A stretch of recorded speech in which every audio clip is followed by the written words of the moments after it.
Özünə edə biləcəyin ən böyük yatırım bilirsən nədir? İndi bunu sənə izah etmədən öncə, bu videonun ətrafındakı insanlarla paylaş ki, onlara da faydan dəysin. Sən edə biləcəyin ən böyük yatırım nədir bilirsən? Ev deyil, qızıl deyil, səhmlər deyil, kripto deyil. Mənə görə ən böyük yatırım insanın özünə etdiyi yatırımdır. Niyə?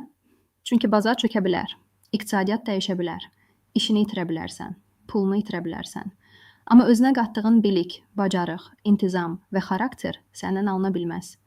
Çünki o zaman sən problemləri necə həll etməyi bilirsən, necə pul qazanmağı bilirsən, necə dəyər yaratmağı bilirsən, insanlarla necə ünsiyyət qurmağı bilirsən, marketingi, strategiyanı, sistemi bilirsən.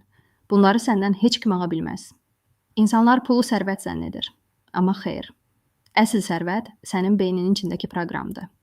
Bu o deməkdir ki, bugün hər şeyini itirsən belə, sabah hər şeyi sıfırdan yenidən qura biləcək gücə və bacarığa sahibsən. Əsl sərvət budur. Məsələn, zəngin insanların gücü sadəcə bank hesabında deyil. Onların əsl gücü, yıxılsalar belə, yenidən necə ayağa qalxacaqlarını bilmələridir. Ona görə də mən həmişə özümə yatırım etmişəm. Pul gələr gedər, amma beynimin içində qurduğum sistemi heç kim məndən ala bilməz. Bugün sıfıra düşsəm belə, yenidən necə qalxacağımı bilirəm. Bax, əsl sərvət budur. Edə biləcəyin ən böyük yatırım özünə etdiyin yatırımdır.